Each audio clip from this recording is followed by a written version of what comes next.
All right, this is jpeg2RAW photo review show number 17, September 2017 photos coming up. And I think we do have a different theme for both of them. Open for one and a theme for the other one. So we'll start, as we always do, with the beginners. Before we do, I want to thank AD again. Well, I do this at the end, so I don't know if everybody makes it to the end. I want to do it different tonight. I want to do it at the beginning tonight. And thank AD for coming on and giving these great critiques and great learning lessons for all of us, and also for donating every month your Lightroom preset pack. And so if you want to know more about AD, you want to follow more about AD, I'll bring up his webpage here real quick over at the exploreographer.com. Let's get that over there. There we go. No, that's the wrong one. But this is what I want to show this one too. This is your Patreon page over at patreon.com/thecreators.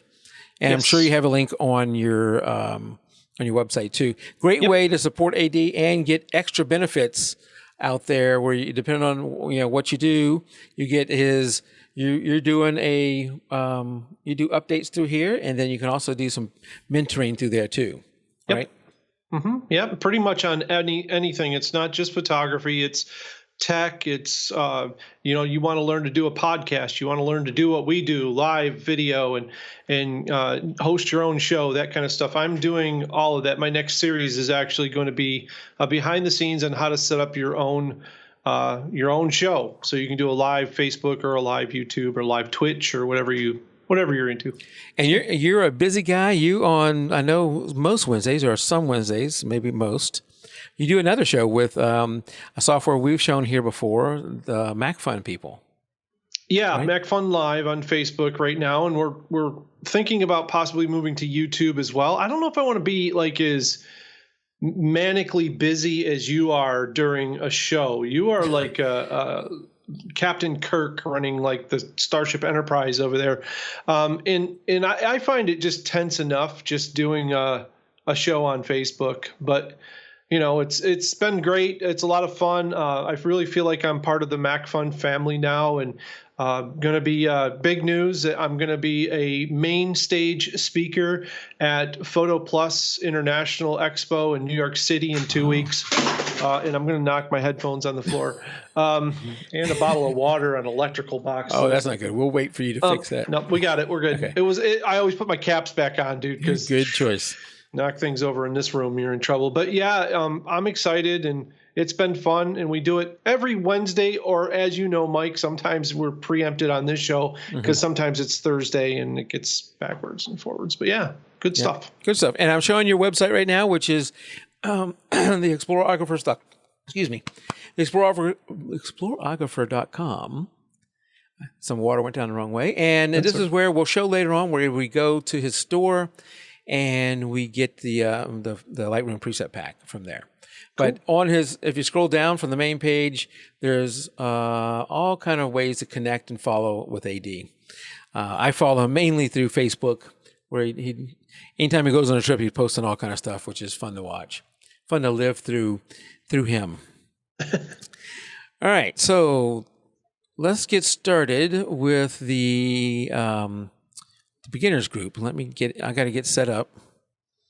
Well, while you're setting up, I will tell people that the MacFun Live show is actually going to be live from the Javits Center in New York City. We're actually going to do the show and take people around and show you new things in electronics, not just the MacFun stuff. I'm going to try to do some interviews with some amazing photographers and talent that's going to be there. Plus, so if you're in New York City, I will tell this, or you might want to make a trip. It might be worth it.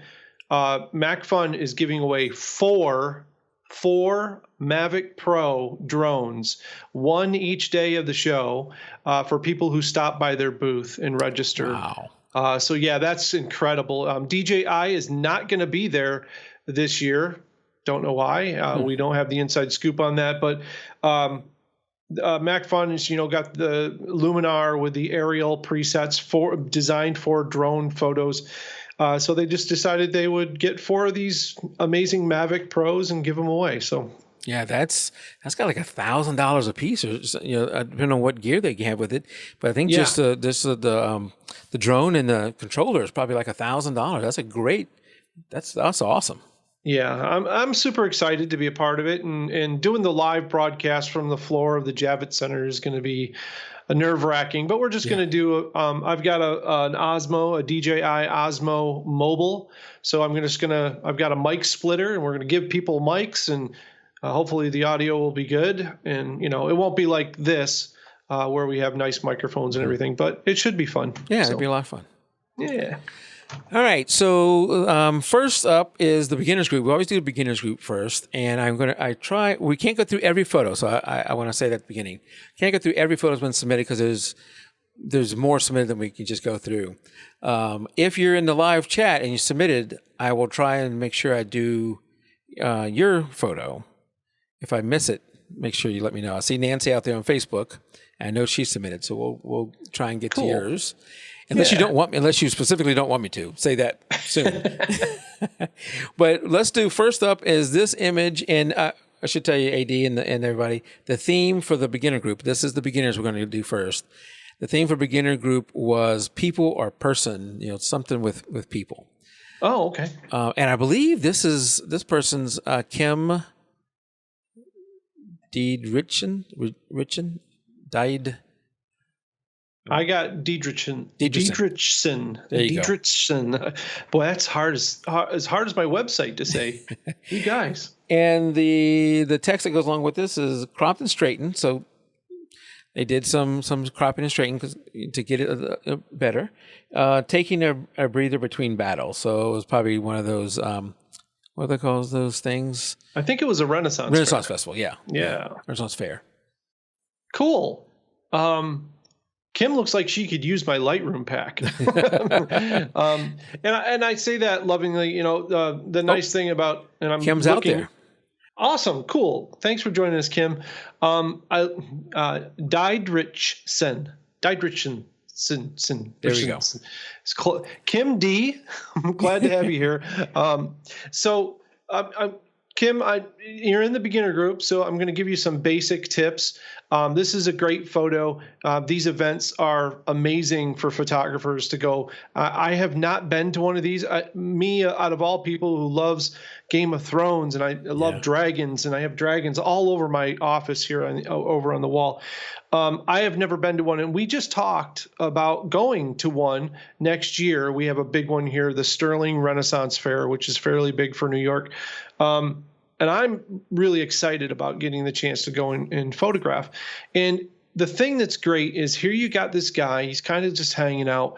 And all I can think when I see this is I see he's got his sword over there, and it's right on the edge of the screen.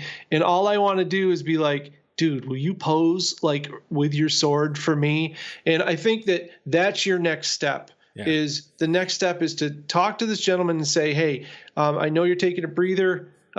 Is there a chance that I could get you just to, maybe hold the sword up or do a pose for this photo, and then make a contact with the gentleman so that you can send him the photo when you're done with it. Mm-hmm. And that way you've got something beyond just kind of like a snapshot or a selfie here. Straightening it, awesome. Composition is great here as far as like where he's positioned in the frame. I love that with the negative space. I would have liked to seen his sword a little bit more, I think, in frame, and it's right on the edge, and that's really part of that costume that really sells what he's doing. So a chance to put maybe the mug down and pick up the sword and you make a conversation with the gentleman is just a chance to make a connection when you're taking people's photos. And that's really important, making that connection, believe it or not. I have made more connections with people taking their photo and sending it to them and then having them call me and say, hey, I know you really normally don't take pictures of people. I really like my photo a lot, but I've got like this old building that I think you would love to go take photos of. And boom, I've got a new opportunity to go shoot a whole new thing because I took the time to talk to that person and make contact and then send them a photo that they could have. So that would be the suggestion I would have for this. I think it's a great start. I think the most important thing with beginners is this is, the important thing is recognize it isn't how good or bad your photos are when you start out. It's that you keep at it and you keep practicing and keep trying and take these opportunities to learn like this. So that was my one thing I was going to say the sword, where I don't know how much cropping had to be done to straighten it up and do whatever. I would love to have seen if you didn't do anything else, I would love to have seen at least the whole sword, that a little bit of the handle that's going out. Right. And I'm reading Kim's out here in live chat, and she just said she was thinking of asking him to place the sword on his lap or do something with it, but she got shy. That's your hurdle. That's why I'm here. So immediately, kind of when I saw this, I'm like, here's an opportunity where you got this guy. So don't be shy. He looks like he's into it and willing to talk to you. I don't think he's going to use the sword against you. And you should carry a tripod with you just in case. So you got, you can do like battle. A shield. Yeah. You can do battle if you need to. But yeah, I think there's take the opportunity, take the next step. That's the natural progression for you as a photographer is now next time around. Get in there and say, hey, can you do me a pose? Because that's what they do. This guy loves to cosplay. He doesn't build this armor and do all this stuff to not get his photo taken and get people to see him. That's what he loves to do. So take advantage of that. And that icebreaker, once you say something, it'll open up from there. Yes. You don't know. This guy could be like Mark Zuckerberg in disguise. You don't know, right? Yes. I mean, you never know. And by talking, it's just going to open up bigger opportunities for you and build your network. And it's going to make you stronger confidence-wise. That's I've said this, I think, before on the show. I know I've said it in my private critiques to people that I don't do what I do because I'm talented. It has nothing to do with that. I do it because I'm confident, and I built my confidence. I was a musician. I played in front of tens of thousands of people on stage, and it was those first steps to get out there and do that, and then see people singing my songs and seeing that gave me the confidence to do bigger things and do more things. So use that talent. 10% talent, 90% confidence, and you're a winner. Most people have way more than 10% talent, so you're already ahead of the game. So just build up your confidence a little bit, and you'll be fine. Shane says, "I understand shy, and if you are an introvert or shy, it is a hurdle. It is something to overcome. Yes, it sure is. It holds a lot of people back. It really does. I can't forget. I was just talking to somebody the other day, and it was like, I think it was." The guy, I don't know if you're going to show. Are you going to show the next photo, the boy and? Yeah, that's one of my favorites. Right. So the next photo that you're going to see is a good friend of mine, and we were just talking about a fellow YouTuber who is lacking that little bit of confidence. If she had a little bit more confidence, she'd be the next big thing. And so that's what we're trying to help her with, is just build the confidence. Just go for it, man. I mean, you look at what's out there. You can't be any worse than anything else that's out there. Don't worry. Be fine. You'll be good. All right. So speaking of that, let's move on to the next photo. And this one is by Purcell. Yes. Jay is from the UK. And I love the angle in this one. It's I don't know what kind of style this is. It's hipster type of style. Yeah. I love the angle here and the editing treatment to it. Yeah, Jay's, you can see in his glasses, Jay's just using his cell. I mean, he is really just, he likes to get the basics down. He has a good camera, but I kind of encouraged him. I met him through playing video games online. I followed his channel. He did these. There's this type of cinema called machinima, which is basically where they take a video game and people use their own voices, and then they can control the characters in the game. So they actually do like a role play with the characters, and they'll put their voices in their storylines. And he did this wonderful thing. In fact, he's still paying for it to this day because he doesn't do it anymore. And anybody who watches his channel is like, when are you going to start doing this again? And he's like, no, I'm done. But they did this series that was much like The Walking Dead, only it was a video game, and they had 4 of the people, and I became a huge fan, and I supported him on Patreon, and then we got to be friends, and now we're good friends. We talk every single day, and he knows I'm big into photography. He knows that I do this show, and I said, dude, you got talent. Get out there and start submitting some of your photos, and let's talk about them. And he knows nothing about processing. He doesn't have Lightroom. He doesn't have Photoshop or anything. He's used them, but he doesn't use them for his photos. He just basically does it on his phone and has fun. And again, I say confidence gets you learning and builds your talent. And Jay he had the dog photo from last week, Poppy, or a couple weeks ago. Yeah, it was last week. Last month. This month. is his second time entering, I believe. Yep. Yeah, and I love it. It's just a candid. This is his son that's with him, and just shows dad and the son having a good time, man. Just it's cool. Like the angle. The angle's got a little attitude. Got the sunglasses on, giving a little attitude. I like the missing tooth. The whole. So we always talk about the leaning, the pressure, and everything. This to me is one of those times when it's working for the image. Right. This is it's got both of them are leaning. Yeah. And the wall's got the lean too. It's a brick wall. Yeah. This is a very a classic shot. Let's just put a classic rock and roll is what he was basically going for, I think, here. And the sunglasses and the high keyness of the white shirt and the skin tones and everything. I think it's a great photo, and all it is a photo with a phone. I mean, it's just it bleeds attitude, and I really like that a lot. Yep. Well, he's got some raw talent there. Yeah. All right. Up next is this one from William Alexander. And he says, intent was to capture a skilled tradesman in process, trying to capture a higher skill level and concentration required to do this type of work. Natural sunlight shining through the overhead door, utilizing black cloth for simplified black background. And he goes into some of the settings. Oh, wait. Kept lower shutter speed, was not opposed to some light motion blur, but didn't happen in the shot. Yeah. So we got a guy, and I've said this, I think, to other folks too. I'm going down the long list of things, and I'm sorry, folks, if I don't look at the camera. I'm actually looking at the photo, which is right next to the camera on my monitor. I'm trying to read here. He's got a whole list of the setup and the settings and all of that kind of stuff, and the black cloth and the shutter speeds and let's see, did he use strobes? I don't think he did. I think he just used natural light. Yeah.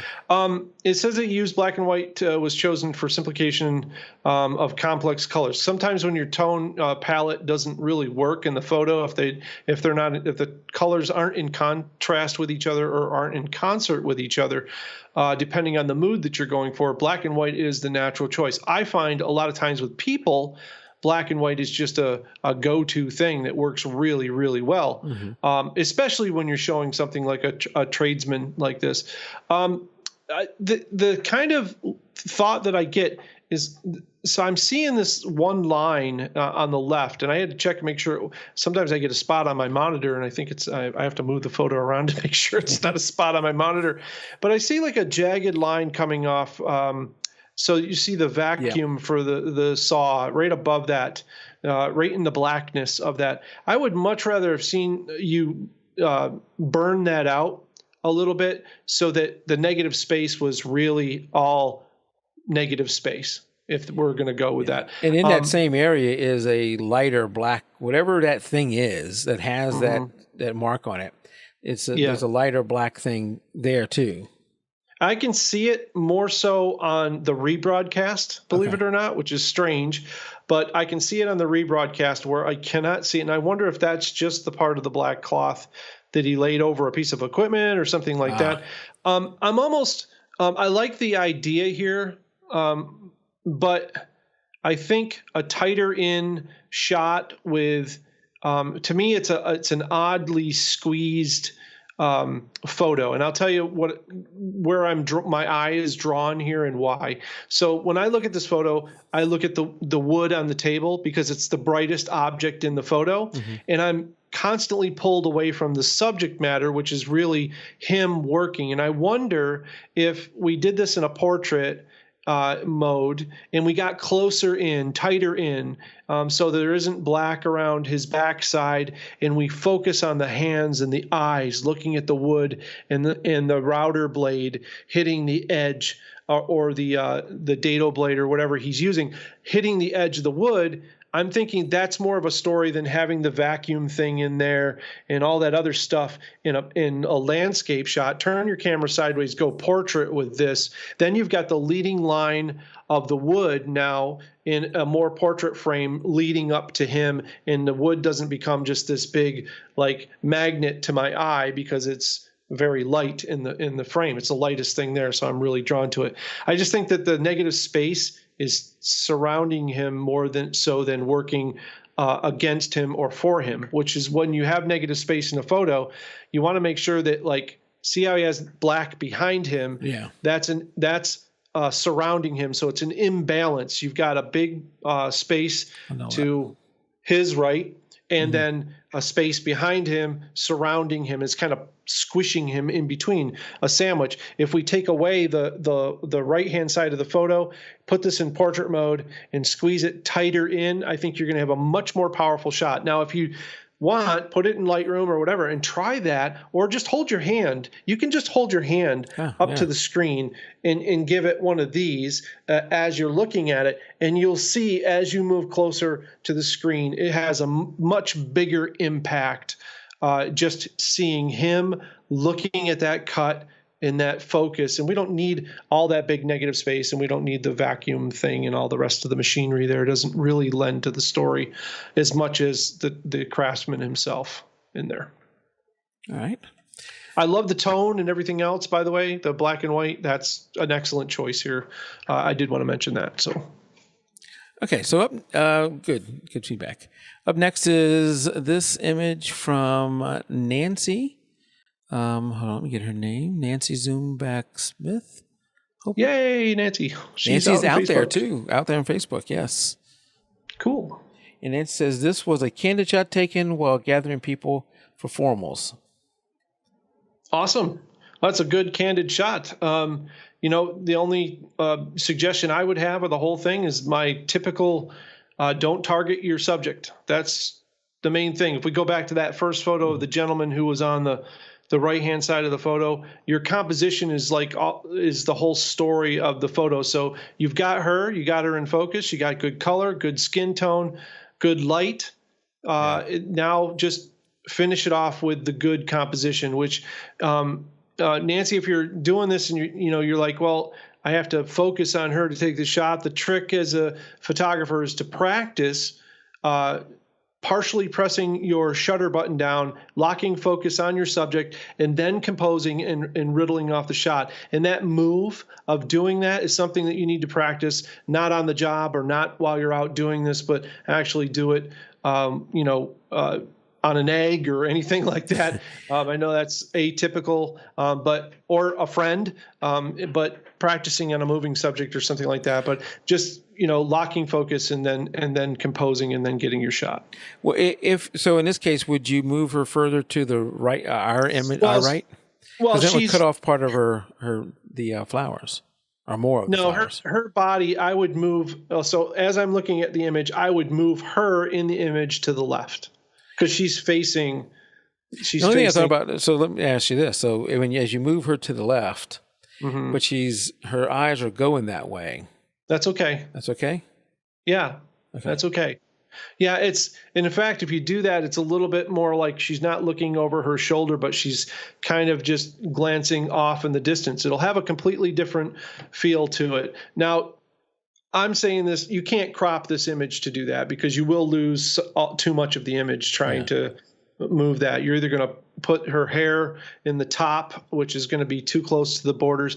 I always tell people, shoot back a little bit farther than you think you want your composition. It gives you a little bit of room to crop. Right. And you always want to have room to matte a photo. The biggest thing that I see with a lot of portrait photographers is they fill the frame And then if somebody wants to buy that and mat it, which people still do mat the photos, you're going to have to bring in the photo 1/4 inch on each side, which means you lose a 1/2 inch all the way around. And a lot of times you'll end up cutting someone's head off or, an integral part of the photo. So just be careful of not. And that's easier to do now too, is with our cameras getting higher and higher megapixels. Yeah, for sure. You have more options. Okay, up next is I don't think she's out there. Let me get this photo. Kristen. She often makes the show, but I don't see her out there today.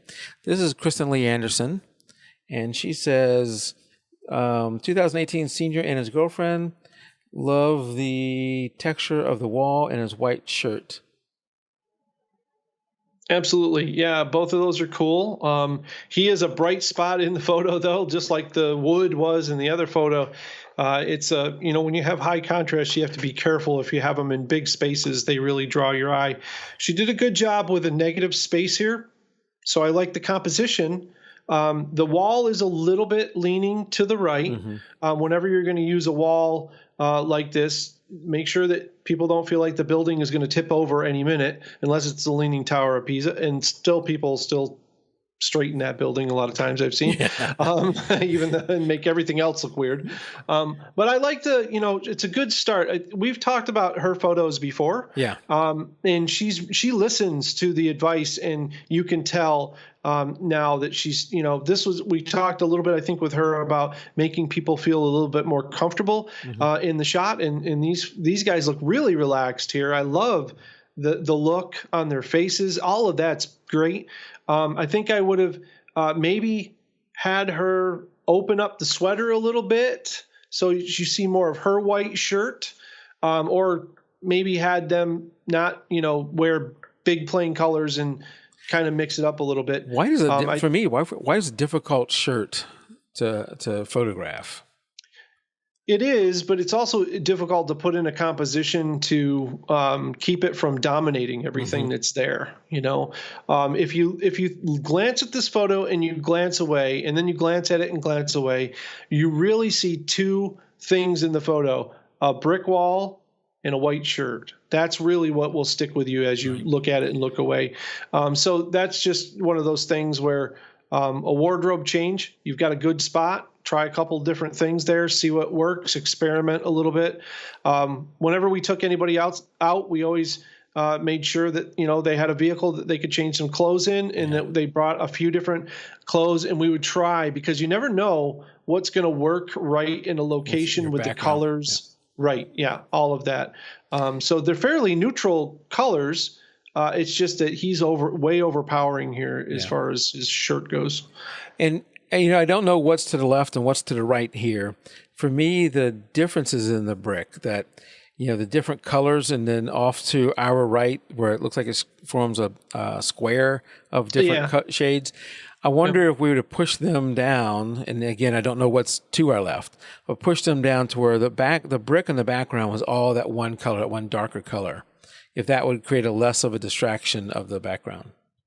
Yeah, it's a geometric. I can kind of see what they did in the way that they painted this. I think it's like a geometric pattern on the side of the building, where there's a spot of the brick that's one color, and then a line that might be larger that goes around. Yeah, I've kind of seen that done, because you can see the line again on the lower left, where they have like these geometric patterns.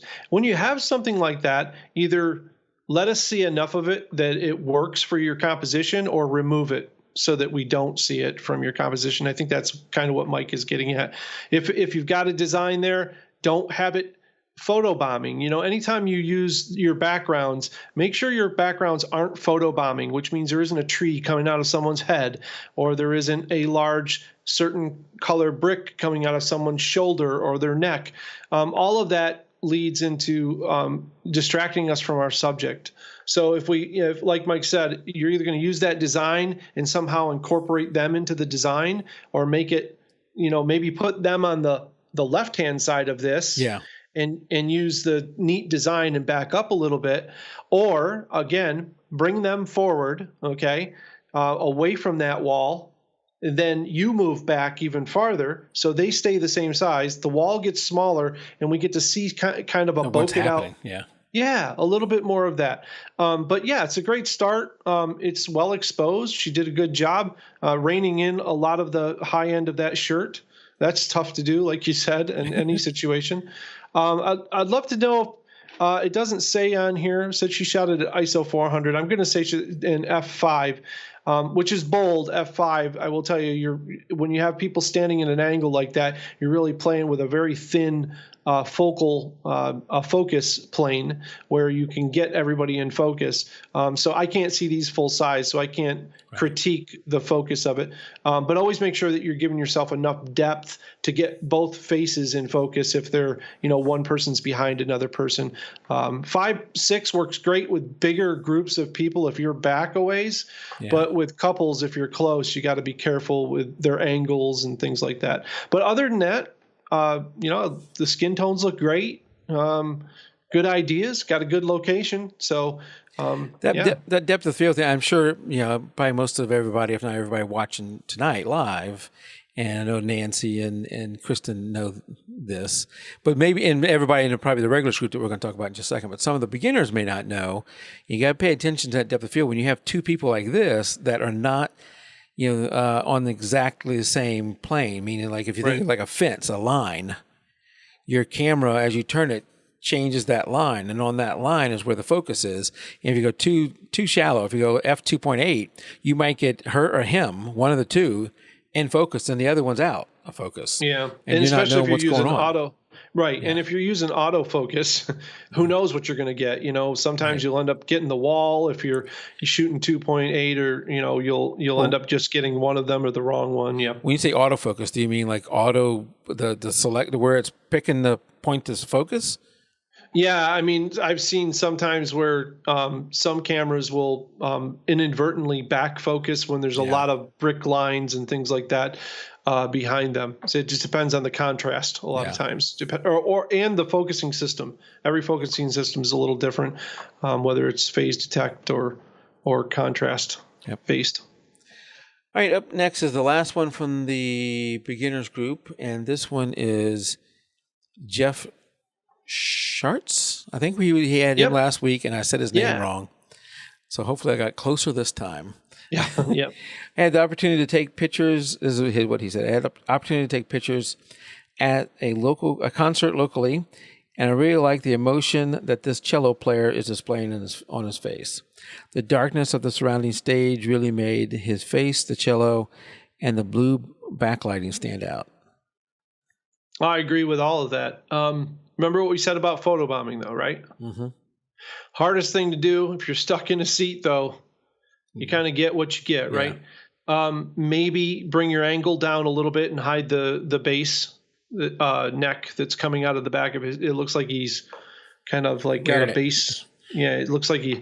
I like the photo overall. I think the colors are wonderful. I think everything he mentioned there easily identifiable. The first thing, I didn't look at the text. The first thing I thought was like, I love the color of the cello with the blues. I think that's really an awesome combination. Hard critique, I would get probably get the bass over on that's behind him. I would have moved him more to the right of the photo. Again, he's quite targeted in the center of the photo, and you've got all that beautiful dark space over here. Here's one of those cases, and I would love to edit this and show him that if you moved him to the right of the photo and put him in the right thirds, and then use some content-aware fill or just cloning and got rid of the mic stand and the other stand that's there and just had it black, you probably have a photo that you could sell this guy for a lot of money as his his promo photo or for his promo pack or something, because I do think it's a great shot. I know you're limited to what you can do unless you're in the pit. And if you're in the pit, then you got to move around a little bit in order to get that other the base that's behind him. You'll find an angle there that you can get where you still got your blue light, you still got the nice emotion from him, but don't have a base sticking out of his head. Now you could, and we haven't talked about this. This is a beginners group, so I don't mention this stuff a lot. But you could take that out in Photoshop. That would not be that difficult to remove that from the back of the photo in Photoshop. But beginner photos, I'd rather see you move around and get it as close to in camera as possible. Worry about post-processing later on once you've got, when you start looking for that stuff. Yeah, it takes a while for you to start to, I still do it. I still get home and go, man, I didn't see that behind their head. What was I thinking? But now I have the ability to edit it out if I have to, but I still like to catch that stuff while I'm in the field and remember to ask myself, what am I seeing beyond my subject? What's behind my subject? So yeah. Yeah, when you're just getting started, and if we got all kind of different levels, even in the beginner group. But when you're just getting started, there's so many things that you're trying to pay attention to. And you may be telling yourself, what did AD say? Oh yeah, do this, and then you forget something else. And then like, God gummit, and you try that. So it's just, practice make perfect. Just keep getting out there and doing it. And you'll get better and better. Yeah, it's a great photo all the way around. I mean, a wonderful catch. And if you were just seated in the audience, you should be very, very happy with being able to capture that nice light and everything. Because I see a lot of concert photos that, you get home and look at them and they're all fuzzy and blurry and, stuff tough to do from a seat. Right. So Lewis just joined us in chat over on Facebook. Hello, Lewis. Hey, Lou. Lou can tell you he's a rock god photographer. I've seen some of his photos. Yes. Yeah, and he'll be the first to tell you that when they lock you into a location to get anything without a mic in it, stuck in someone's mouth or head, or in some weird place that you don't want a microphone stand or whatever, is pretty hard, pretty difficult to do. So yeah, should be very proud of that shot. I think it's good. All right, now we're moving on to the beginners group, and the beginners group did not have a theme; it was open, so you won't see a theme coming through this. Okay. All right, first up is this one from Philip. Not even going to attempt his last name. Thomaser. Yes, and I think it's Philip. Maybe you can correct me here if I'm wrong. I think he's recently had some articles he's writing get published in different photography blogs. Maybe even F-stoppers.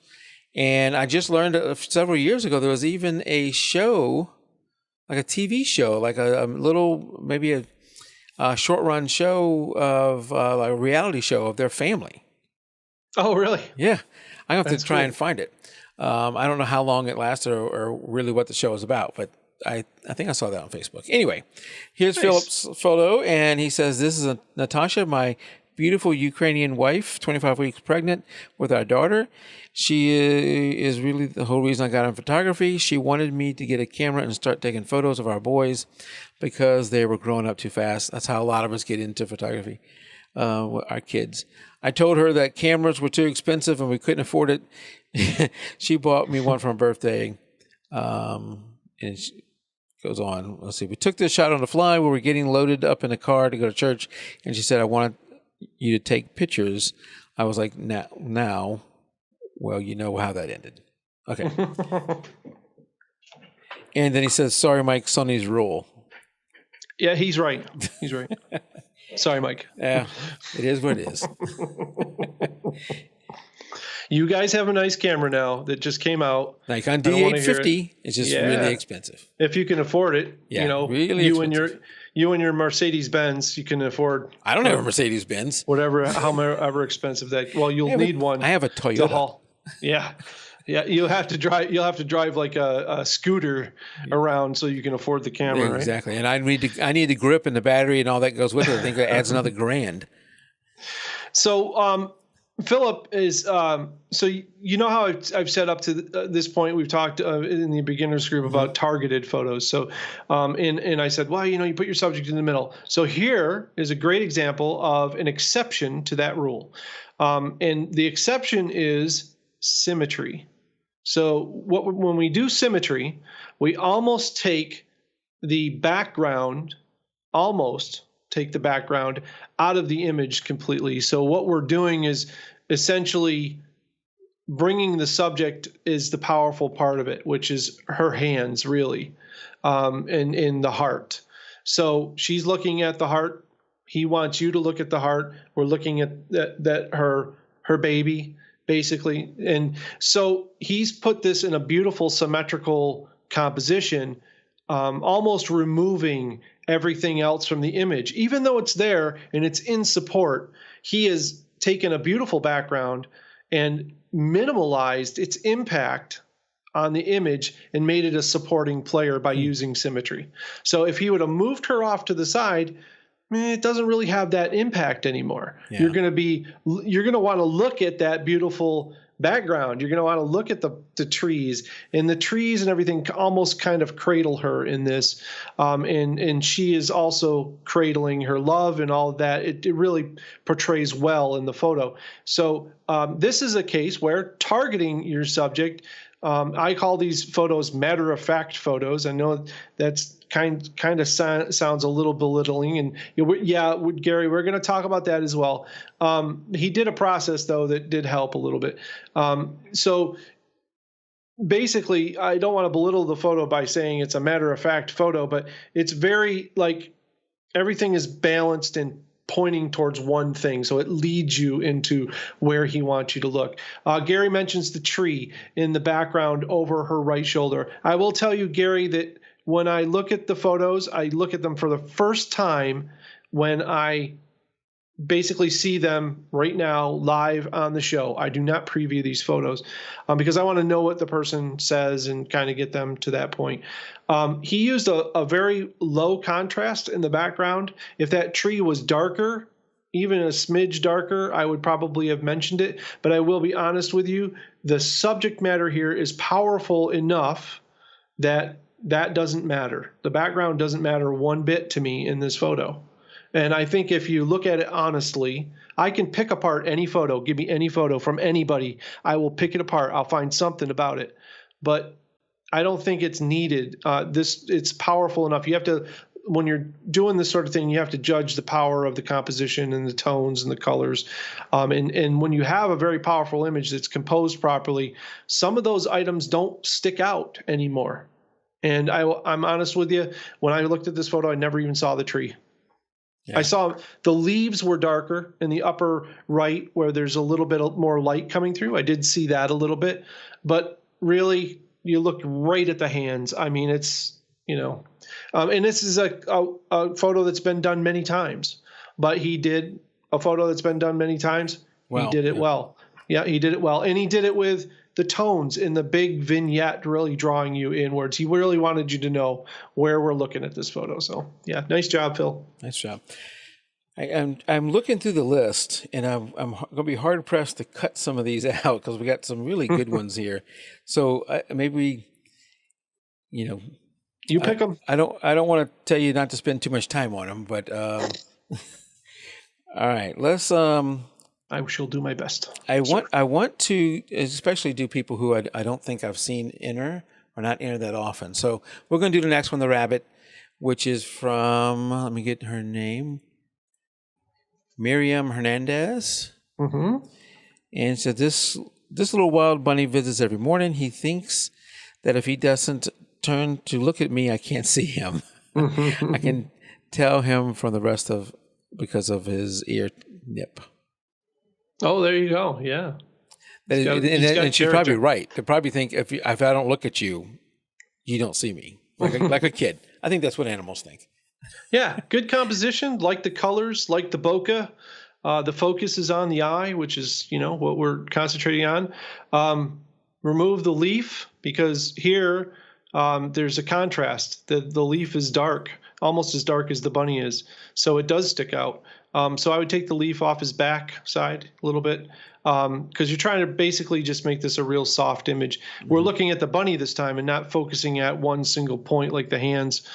So be wary of the stuff that's immediately around your main subject. And the little piece of grass or something that's sticking out of under his chin. Yeah. Yeah. I don't know if he was maybe chewing on a piece of grass or something, but I would probably just clone that out. But other than that, it's a beautiful image. I love the tones. And yes, I agree, Jan. I have not harped on anybody about this, but I would highly suggest when you submit photos, I don't believe in them myself, and we're talking about the watermark. It is very distracting in the image. If you're going to do a watermark on this image, make it very light, very faint, down in the corner, because I'm perfectly honest here, if you're watermarking it for protection, it doesn't work. I can remove any watermark from anything. Even if you put it right over the subject, I could still reconstruct the subject and get rid of it if I really want to steal your photo. And trust me, people who want to steal your photos, they'll do that. So there's nothing you're going to do other than catch them and threaten them to not steal your photos. But I would highly suggest to make your a little bit more subtle, and your let the power of your photos. You got a beautiful photo here. Let the power of the photo speak for itself. People will see it. They'll love it. They'll seek you out. You don't need the logo. You don't need to brand it. I understand when people brand photos when they're giving portraits to people and they put their logo over their face or whatever, because they don't want them to copy that off to Facebook and run with it without paying their bill that they owe. I totally get that. But for us, landscape, nature, this kind of stuff, watermarking your images, there's no real proven benefit to it. Put a frame around it and put your name in the frame. Keep it off the actual image itself. I've seen people do that quite tastefully, and it works. Or I've seen people like if you have a nice logo like this, which is it's great logo, make it put it down in the pink part of the grass, and then make that layer an inverse layer. And what it'll do is it'll just change the color of the grass lightly, so you can read the logo perfectly, but it won't be these black lines, right in the middle of your photo. Right, especially in a photo contest, you don't want that to where when people look at it, their eye goes straight to the logo. Yeah, and honestly, I did look right at the logo as soon as I looked at the photo. But here's the thing, too. You're on a photo contest. Don't watermark at all. At all. Because we're going to talk about you, and we're going to tell people who you are. Yeah. It'll be in the show. And so, you don't even need to do that, I don't think. But that's about as far as I'll go on watermarks. That's one of those things all night long. I talk about watermarks. I'm not a believer. So, all right. Up next is this image from Carlos Herrera. And especially wanted to show his because he actually asked me when we're going to do this show. I don't think he's out there now watching, but I wanted to show his image. This is a resubmission, Mike. What do you mean? I've seen this image before. He submitted it before. I don't remember it. All right. But you maybe have better memory than me. Yeah, we talked about this image because it's not an amusement park, but it's on a beach someplace. And I remember we talked about it, and I can't remember if it was the sky or something we talked about or something. I can't remember, to be honest with you. Maybe it wasn't him. Maybe it could have been somebody else too that submitted the same building, because it's a very, very popular building. But it looks like it's being restored a little bit. I like the dramatic sky behind it. I think that's pretty cool. I think the white balance of the sky might be off a little bit. I think what I would have tried to do is lean the white balance a little bit more towards the gold or the sun side of it, as I call it, to kind of tone this image, because a lot of times like the blue toned clouds with the colored sand don't usually work all that well together. So I think that I like the cool kind of composition. I think I probably would have used the upright verticals to kind of maybe straighten up the building's edges a little bit. When we look at a building and it looks, lens correction, Gary, basically. But there's in Lightroom, there's a thing called uprights, and basically you put a line on one side of the building that matches the wall over on the right, and you put a line on the left, and it'll straighten everything straight up and down. And the thing is, when you have a building, you take a picture of anything that's tall or a building, unless you want it to have an ominous presence. Now, maybe you wanted this to kind of have a Ghostbusters kind of ominous look to it. If you did, you nailed it. But I don't have that information in the photo. And that's why I always ask people, tell me what you're going for, man, because I don't want to critique your photo when you're like, I was going for like a. That's what I was trying to do. Yeah. Yeah, it was like this Gothic building, and I kind of wanted to, stormy. Then you're getting there, man. You're really getting there. So yeah, it's tough for me. It's in the lower thirds. It's a little high for the lower thirds. I think I would have cut more of the sand out of this and shown more of that dramatic sky. Put the building a little lower, and then straighten it up so that it's more upright, so that we can, we don't feel like the building's giving us an ominous, evil presence look.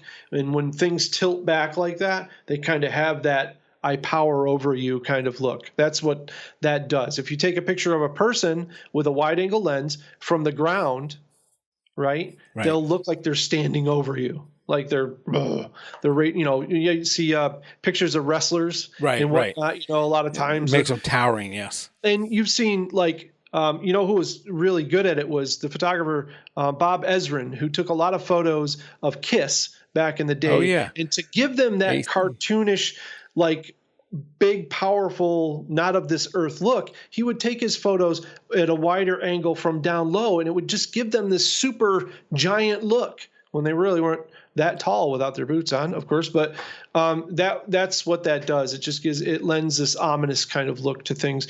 So if you don't want that, then make sure you get your uprights so they're vertical. So, yes, but I admit I had a Gene Simmons poster.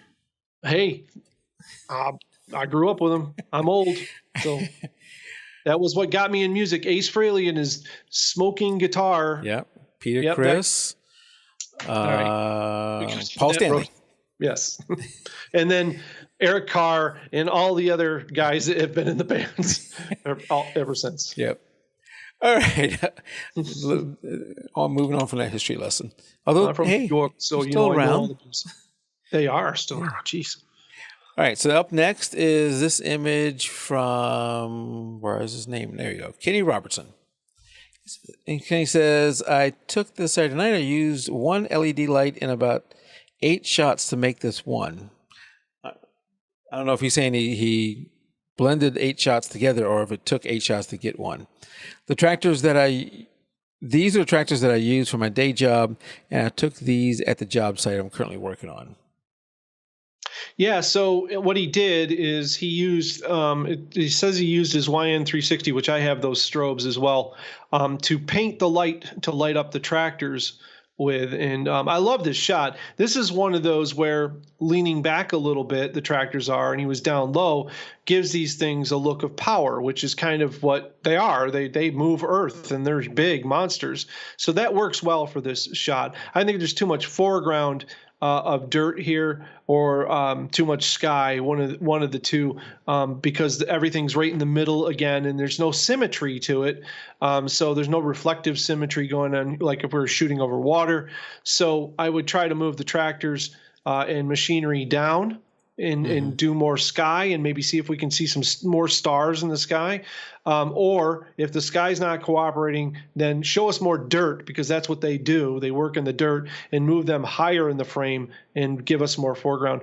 The other thing is, and this is really difficult, but if you spent all this time to get 8 shots, spend even more time to get one more shot that does not have cars in the background driving through the streak of lights that I see, taillights in one side and headlights in the other. And I know that's a pain in the rear to pull that off. But if you're going to take this much time to park these vehicles, get their lights on, get them running, do all this great stuff, then make sure you don't have a photo bomber in the back, which is that guy who keeps driving back and forth figuring, why is that guy out there flashing things? Martha, did you see that flashing out in the field? There's a UFO out there, I swear. It's happening. It's happening. It's happening. Yeah, so I just think that, little things like that, again, a little bit in the composition. This is when you put the horizon right in the middle of a shot, it's considered reflective symmetry, because you've got as much foreground as you do background.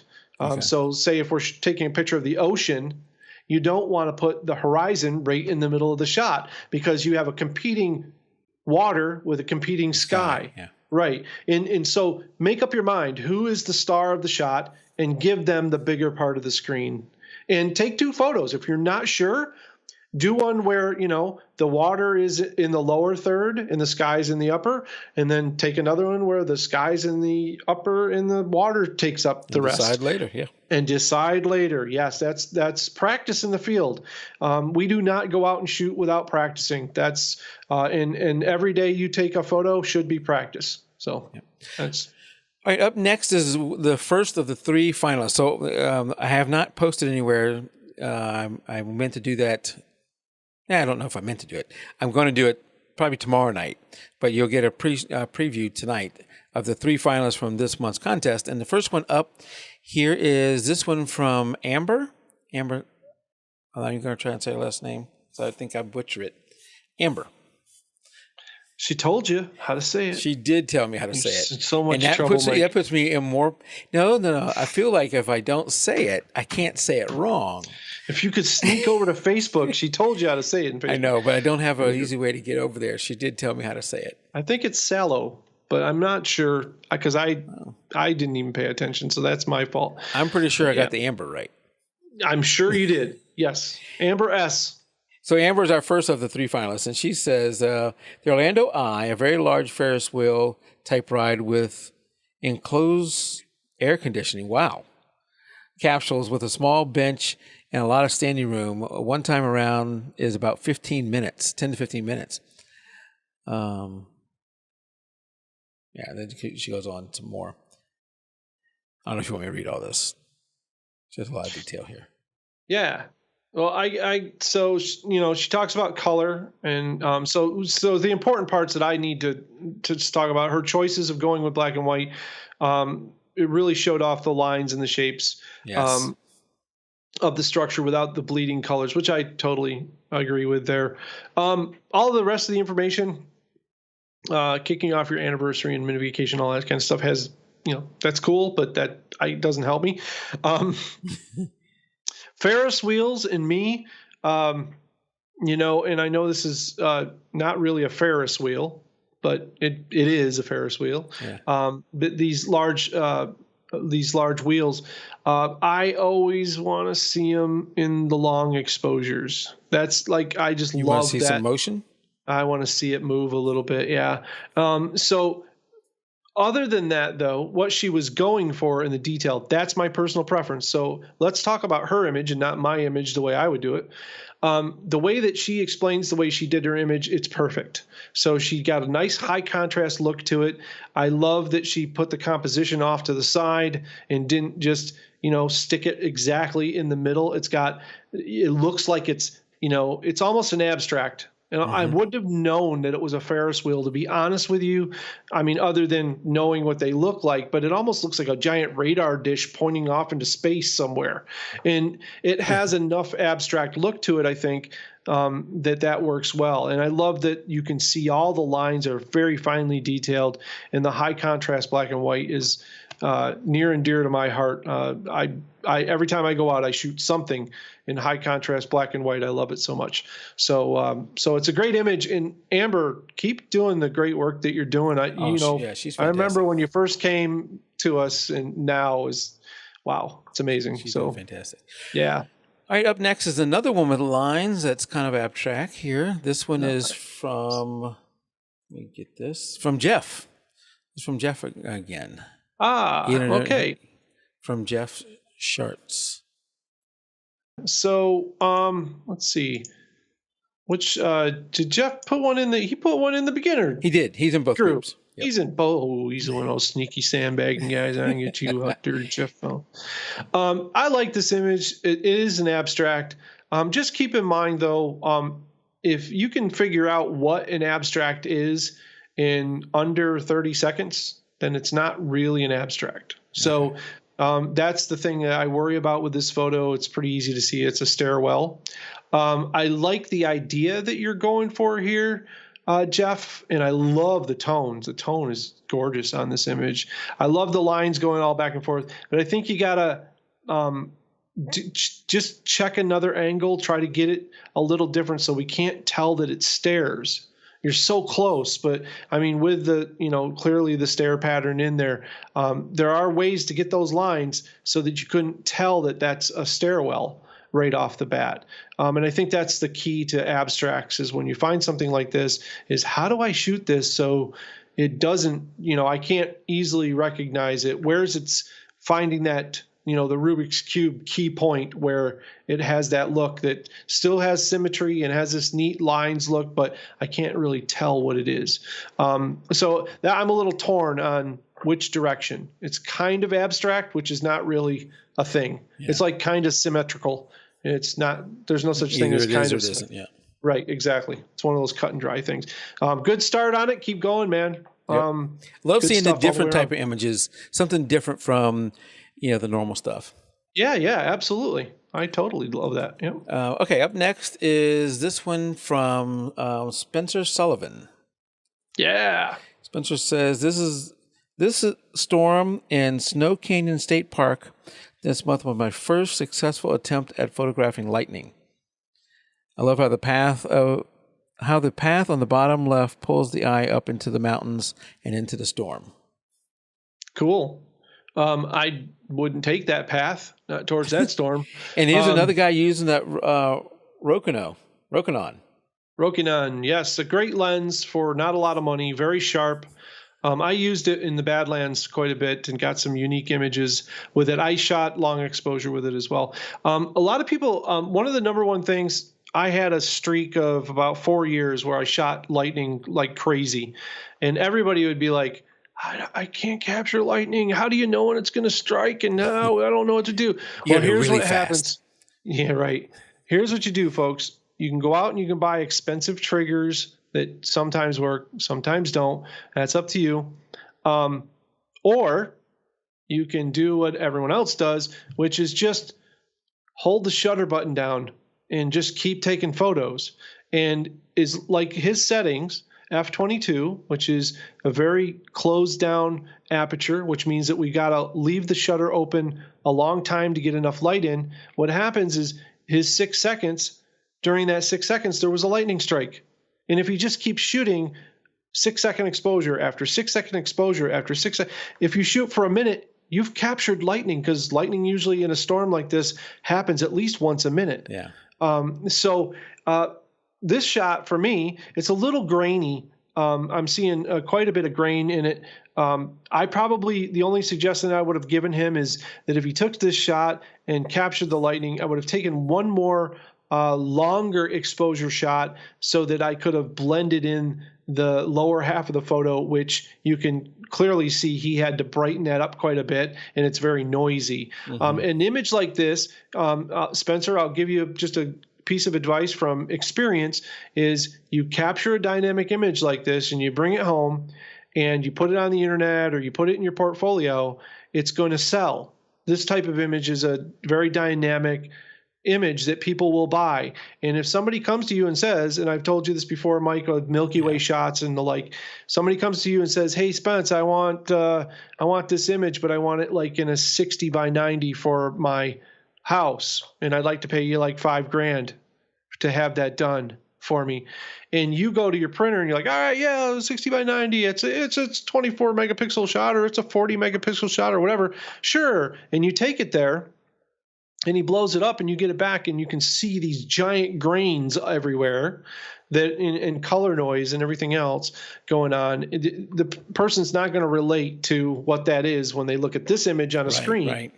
So you have to be very careful and think about that when you're in the field. Do I need to capture this foreground? Is it going to be bright enough? When you look at the back, you're going to be excited about the lightning. I've been there, and I know I've stood outside for hours and just had the shutter button open for hours and thought I caught something. No, didn't catch anything, and just let it go and go and go. And then when you do catch something, it's almost like you forget about everything else. You're like, oh, yeah, I got it. Yeah, it's awesome. Let's go. And yeah, right. And so I usually stay for like another hour trying to get more. I can't get enough of it. But this is a great composition. I love the immediacy of the foreground. It's very in focus. I like the f/22. So it has a very 3D-ish depth that is very immediate. I like that. And the composition is amazing too with that he kept the foreground in its place because the excitement's in the sky, right? So he kept his foreground low. So he obviously knows a little bit about composition there too. Yeah, that's the thing. Spencer's out there right now, and yeah, Spence, just that's the thing is I've found, and I've been burned before. I've had students that have come to me and been like, what do I do? And I'm like, you tell them that you can't print it that big. And if they want a small print, you're okay to go. And you kind of lost out on maybe the big sale that maybe starts your career in selling these big images. Because in my experience, when I've sold a large print to somebody, that word gets around. They see it. Other people see it in, their neighborhood. They probably live in a fairly nice neighborhood, and one person sees it. Where'd you get that? Oh, that's awesome. Amazing image. And they pass that along, and suddenly now you're selling images for a living. And maybe, not having to work a day job, which is always fun. So just be very careful when you're out there and you get a beautiful image like this. And this is gorgeous. And, blow it up and show it to them first. If they're okay with it, then that's a win all the way around. But always be careful of the noise. That's the hard thing with these long exposures. But excellent capture. I love the drawn out clouds. I'm a big long exposure fan. So I think the first thing, and he did this, first thing when you think about shooting lightning, is to go somewhere where there's other scenery or there's not as many distractions. Like if you just go out into your driveway, there's going to be power lines, there's going to be houses, there's going to be all kind of other issues. So the first thing he did is he went out into a decent scene to begin with, and then got it there. Go to a field, go somewhere where you're not going to have as many distractions. Yeah, and always remember too that generally the most lightning that'll happen when you can get photos of it and not get killed, okay, folks, because this is real. Lightning. It is lightning. It will kill you. I taught a whole course on like shooting lightning and how to look at a storm, look at its movement, know when to stop, like know how fast the storm is moving, know that lightning, and you can get lightning detectors for your phone that basically will show you where the lightning lines are at, where the lightning is happening, and it doesn't happen in the storm where the rain and everything is. Everybody thinks that lightning happens right at the front of the storm or right when the rain comes. Actually, lightning happens when the cold front smashes into the warm front. So that's when the lightning happens, and it's rarely when it's pouring rain outside. I mean, the old monster movies we see where it's pouring rain and we see lightning, sometimes that'll happen. But for the most part, lightning usually happens in a dry situation or very light rain. So you have to be very careful. Always make sure that it's best to be where a storm is moving parallel. This storm was moving off to his left. So where he was standing, the storm was coming at him from the right and moving off to the left by the path of the clouds. You can see that. So this would have been a passing storm, but you have to be careful that because lightning doesn't always happen right where you think it's going to happen. It always happens where the vectors of cold and warm air are at. So study it. Be very careful when you're out there doing this thing, especially if you're out in the wilderness like this or out, 100 or 200 yards from your car. Exactly. Yeah. Don't be too far from cover. So I do want to mention out in Facebook chat, Christina said, new here, loving the critique. Just requested to join the Facebook group. So when we're done here, I'll go out and approve that. I can't do it right now. And would love to participate with future critiques. Awesome learning experience. Yeah, so I will probably tomorrow night be putting up the two albums for the October events. Contest, and then also updating the website. So be looking for that, Christina, in both groups, and I'll get you entered into the group after we're done with the show.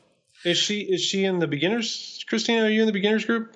Is that where you're at? I don't know which one she's trying to join. She is in on our page watching the show. Okay. And she said she just joined the group, so she joined one of the two or both. I don't know. I was just gonna approve her. I think I can, right? I don't know. Maybe you can. Maybe it's just you, man. I thought it was I thought it was any member could approve another member. It's just Mike. Just Mike. Never mind. I will be happy to add you to that list if you want that responsibility. But we'll talk about that later. All right. Up next is because I want to include him. He is a faithful. He enters every month faithfully and always gives us great detail with his shots. And this is the shot from Millen. And he says, at my grandmother's house, we have a new kitty. Let's see. As you can probably guess, it's very jumpy, shy, and curious. I'm trying to get to the. Let's see. Here we go. I was going to leave my first image for this month's open theme, but then this image that I took made me laugh because the kitty wasn't looking actually at me, but at the net. Okay. Yeah, the net was moving, so the cat was mesmerized by the net moving around. Yeah, it's a different image. I like when I looked at it, I thought the cat was looking back at him. So I didn't get the story there, and Millen knows this. He, as far as when you're bringing stories to others, you always remember that keep the elements in your images very minimal. So don't especially when you're first starting, don't make your images complicated. If you can find more than one story in an image, then you need to take 2 images. So always think about that when you look at something. If you're like, oh, that rock is really cool, and then did you see the way that wave crashed in on the water? And man, look at that seagull. You probably got too much stuff going on in your image, and you have 3 photos. Break it down. That's bonus material. You got 3 photos. Get 3 photos out of that. So an image like this is hard for me to really judge as far as is a composition and all that kind of stuff. The kitty is like right in the center of the shot. I would have liked to see it like a little bit more not targeted so much. Is the minute I see a targeted image that isn't symmetrical, of course, or has those compositional parts that tell me the story, I think snapshot. And snapshots are just as important as fully fledged story photographs or concept photos or whatever. Because they mean something to the person who took them. And so there's a whole story here behind that. And I think that's great. Millen, he submits all the time in all sorts of different images because he wants to learn all the time. And it doesn't matter what he takes a photo of. He's always learning. So he will hunt the kitty around, I'm sure, and get more photos. We're going to have a kitty photo later in this that may give you some ideas, Millen. Yeah, cool. And I think that's important. Is cats are a great subject because they're interesting. They do fun things. I mean, they used to be the number one thing on the internet. I think it's trolls now that are the number one thing on the internet. But yeah, they're not popular, but they're the number one thing. But yeah, I mean, they just usually are always doing something interesting. So they're a great subject matter. So keep at it, Millen. Like to see more from you, man. And I appreciate that you always submit to the contest. Thank you, Millen. I am going to skip around a few here. We're going to move to the number 2 one that was one of our finalists. And this one is from, I'm going to mess up his name. Now I'm going to try the last name because I know I'm going to mess up the first name. Bayarerdene. I'll put it back up there again. Yeah, I think you got that one. Okay, I'm going to stop there. Cool. And he says this photo is taken at the end of a wedding day. The place I had to shoot was bad, so I needed to be creative. Good. Yeah. I think he made a good use of that situation. Absolutely. I think the only thing my only suggestion here is tighter in. Just a little tighter. Because the blank spots without the bokeh in it are kind of working against your center of the photo. So if you square crop this into a square image, it would be amazing. Well, I love how he has the 2 people as a silhouette. Yeah, all of that stuff is wonderful. That's fantastic. And the framing of the bokeh lights as well. I love the tones are very basic. The blue and the gold to orange that works well. They got a good contrast going on there. I just think like the lower. So here's the thing too. And we talk about this once in a while, and this gets by even the best of photographers. But high contrast triangles and corners are an automatic stealer of the shot. They make your eyes go to. That's why vignettes, if they're on all sides and they're of equal darkness, they don't really pull your eye anywhere. But when you have a dark triangle in a corner like you have in the lower right-hand corner of this image, where it's just darkness in that one corner, it tends to pull the balance of your image off. If you square crop this and get rid of that darkness in the corner and pull in a little bit tighter so you still have the bokeh out blue frame and you retain the amazing silhouette that you created here, I think you'd see the power of the image go up by 10. So awesome. It's gorgeous photo. Love it. All right, up next is this image from Michael Demagal. And I think, Mikey. Isn't he also the guy who last month did the water drops? Yeah, he's been trying a lot of new things, a lot of different things for him. Yeah, Mike. Mike's going through some stuff with his hands. He's a bass kind and he's dealing with some problems with tendons and stuff. I've kind of been trying to coach him a little bit because I went through the same thing. Almost had to quit playing and surrender ever touching a guitar or a keyboard again. And I was lucky enough to have a friend who was a hand surgeon who came in and looked at me in my shop where I worked. I gave his son guitar lessons, and his son loved the lessons so much that he invited his dad to come down because he heard my hands were hurting. And he looked at my hands and everything, and he told me, I'm going to suggest against surgery because surgery is like an absolute last resort because the successful hand surgery is a very low percentage of ever getting you back to full functionality, especially if you're a guitar player. Right. And he gave me a regimen of stuff to do. Advil, and I did right? Yeah, he made me take Advil every 4 hours for a week. Wow. Every 4 hours. The recommended dose, but every 4 hours. I mean, I had to get up at night and take Advil. I mean, so I did that for a whole week, and it got better, and it went away. And now today I can still play guitar, and I don't have the pain was so bad, Mike, I couldn't even pick up a cup of coffee. I wonder if you had like a swelling, because won't Advil do that where it reduces your swelling or something? So what I had, and I don't want to get too far off on this subject for Mike, because I know we'll do this in post show. I know he's worried, but it was the sheathing on your tendons gets swollen and damaged, and then it gets nodules on the inside of the sheath, and it just keeps compounding. Every movement you make is like sandpaper, and it causes more and more problems the more you use. And my thought was, if I use Advil, am I just numbing it and I'm going to do more damage? So I was worried about that. And he's like, no. He goes, it'll just anti-inflammatory. It's going to cause everything to shrink and allow it to heal. It'll heal, and that's the key. Once it's healed, get on a good diet. Make sure you're hydrated, and you're going to be fine. And hydration was the big thing for me. I just didn't drink enough water. And so doing all this movement with my hands all the time and playing, and then, and being dehydrated. So while he's going through all that, he's being very creative with this shot and last month with some of the water stuff. And I actually saw something like this similar on the Food Network. I saw that topic of conversation. Yeah. He said they copied him, I think, after they saw it on his page. Yeah, that's what I thought. At first, when I first saw it, I said, did they steal his image? And it was slightly different. But yeah, I love the thought here of taking, I guess that's a Granny Smith apple that he's cut and stapled onto another apple. Does he say that? He doesn't say what it is. He calls it, there he goes.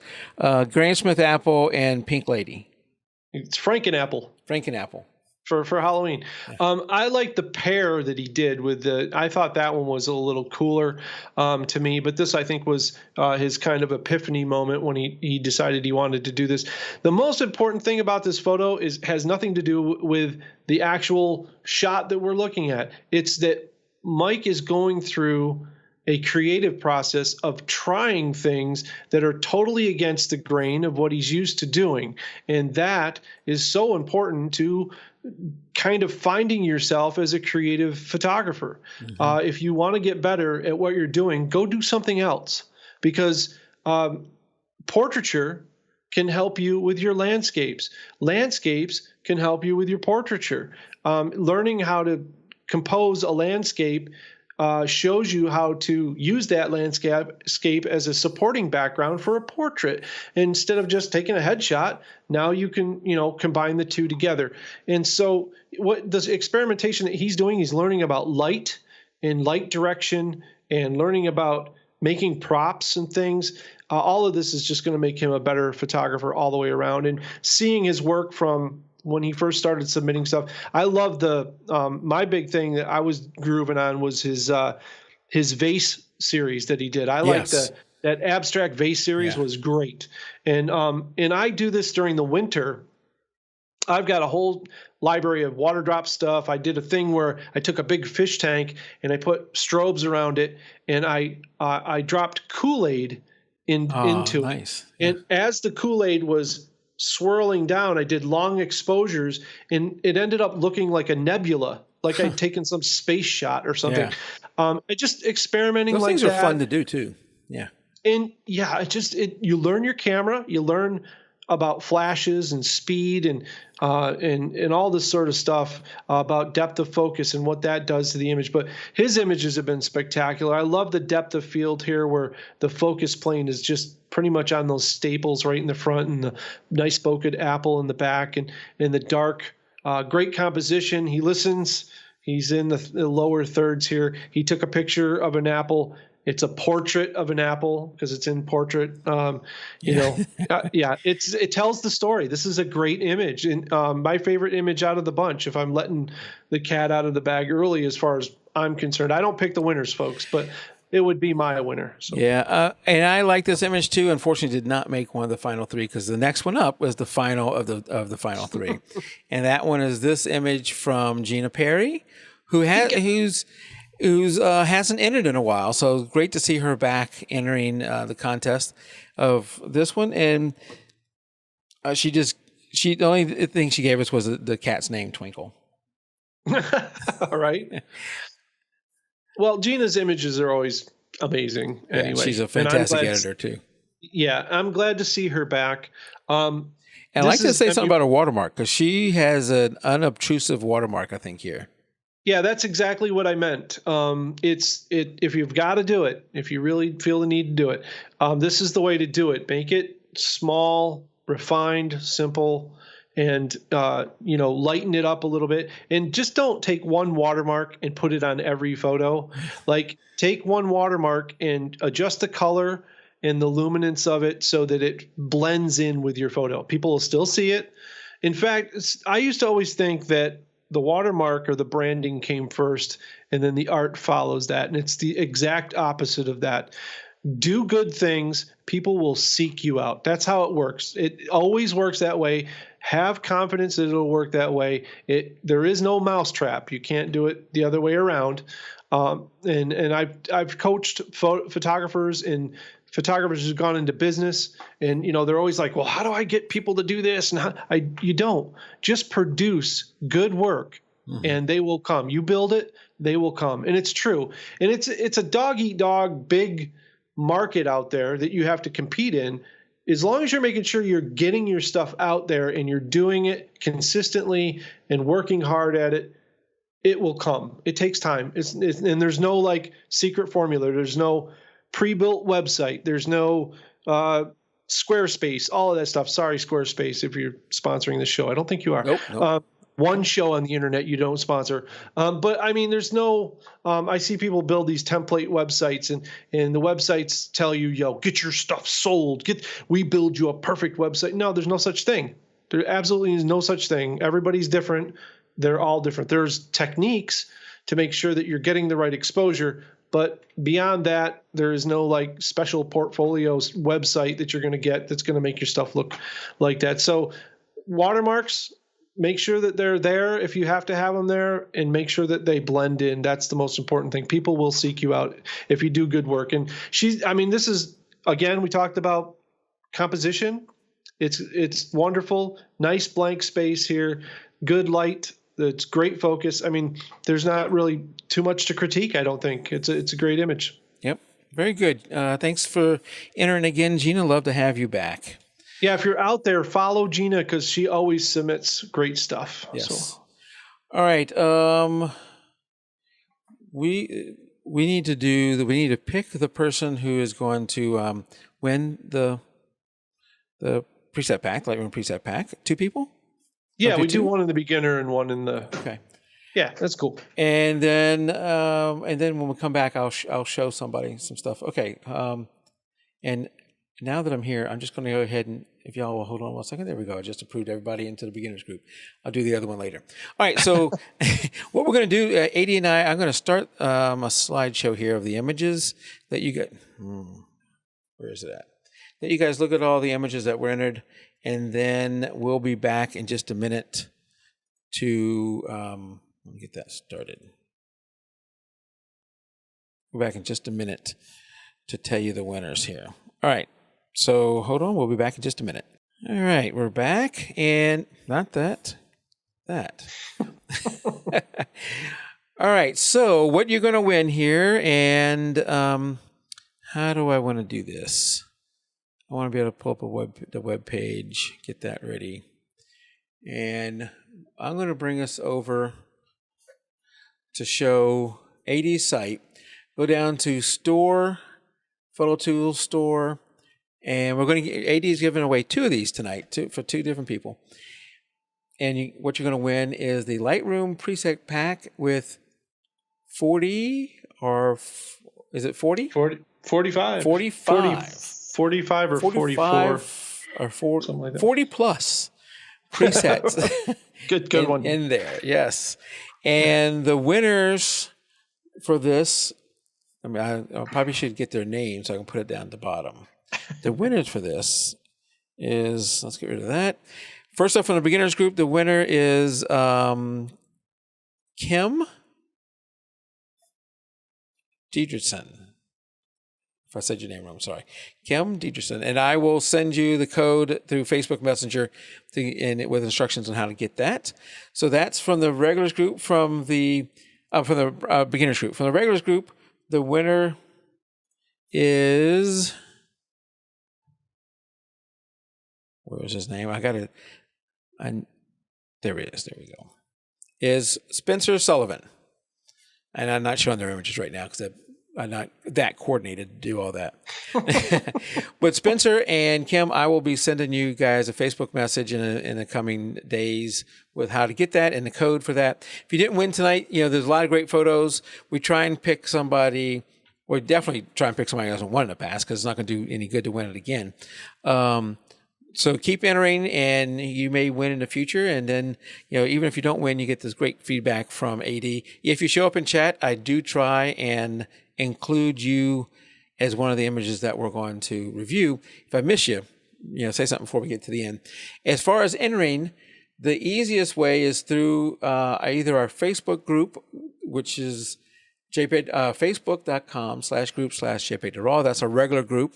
When I post the album tomorrow-ish, I will put it'll be pinned to the top, and you can enter from there. The other one is the beginner group. Just search for, I'll just approve that right now while I'm sitting here. And in the beginners group, the album will be posted to the top there too. And I'll tell you what the theme is and how to enter and all that kind of stuff.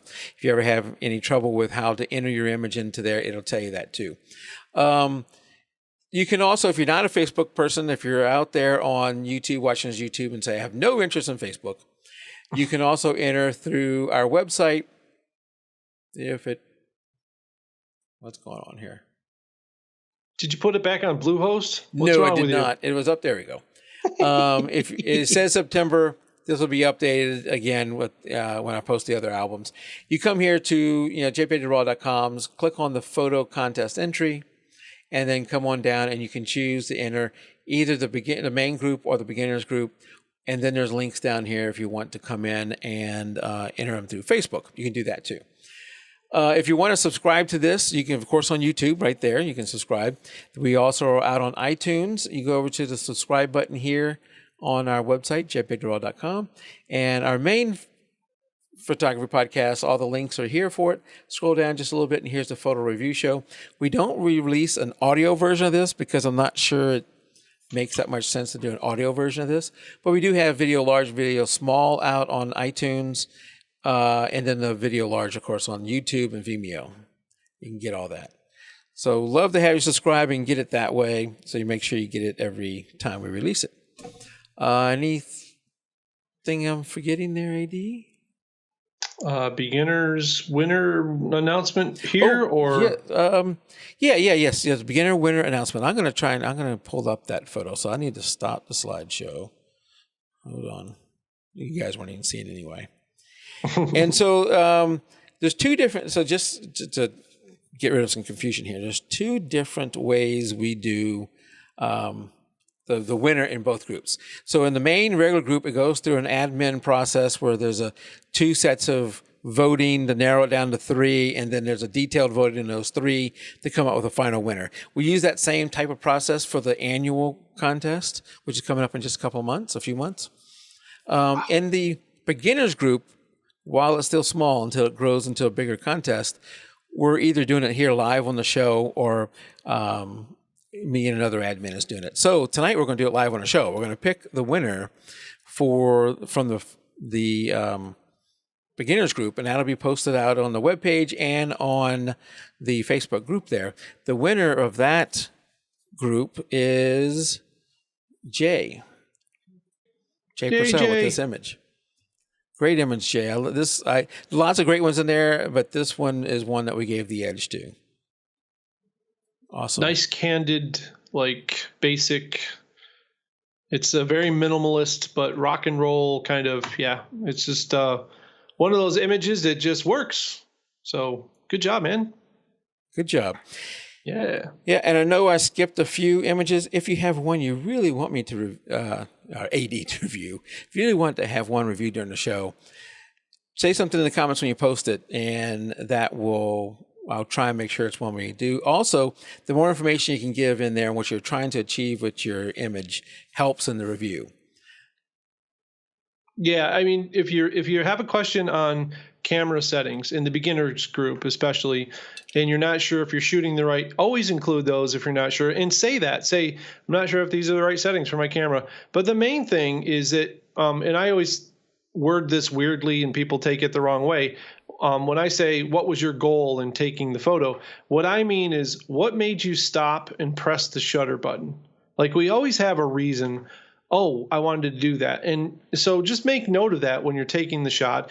And then when you're coming home and you recall why you took it. If you do post-process on the shot, tell me what you're going for there as well. Like, I was trying to create a mood, or I was trying to use a vignette to bring the eye into this. All of that kind of stuff helps me critique your image. Otherwise, I'm criticizing your image, which does nobody any good. What I like to do is critique your image based upon your goal and what you're trying to achieve. That helps me give you information to get over the roadblock that you may be facing, or to support your creative process. If I see that you've met your goal, I mean, there's nothing to talk about. But we do often run into images where I just have to guess. Mm-hmm. Like, I'm not sure. And you should have purpose. Why did you stop? I don't think we all just run around with our cameras just going, whatever, I don't know what's going on. You always have like a reason why you stop and you press the button. And that's what I need to know from you guys, especially the beginners. Let me know what you're going for. And mostly when we look at the folks that aren't the beginners, I know they're still looking for help or information or support or whatever. And that's generally my mindset when I talk about that. And if I ever say, I would do this or I would do that, usually I mean more, my wording is more, you should try. Mm-hmm. You should try this. You should just see what happens.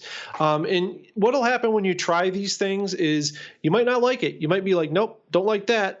But you know what happens at that moment? You come up with another idea that's probably better than the one I had. And that is my goal. It's not to get you to do what I do. I don't want you guys to do what I do, because I want to be able to do that, right? Yeah, you do what you do, yeah. Yeah, right. But the whole idea is to give you ideas and force you to experiment a little bit, because it's easy to get complacent and be like, oh, I always do this shot and I do it that way and I'm real comfortable with that and I know it'll come out good and yeah, I got that. But it's, the other side of it is to experiment and be a little bit more free and creative and try different things. And hey, we couldn't live in a better age unless you're a Yashica camera owner with a digital film thing. I don't know if did you see that this week? No, I didn't. Yashica is got a new thing coming out called digital film. That's all I'm going to say. It's a plastic camera. Don't do it. Just don't do it.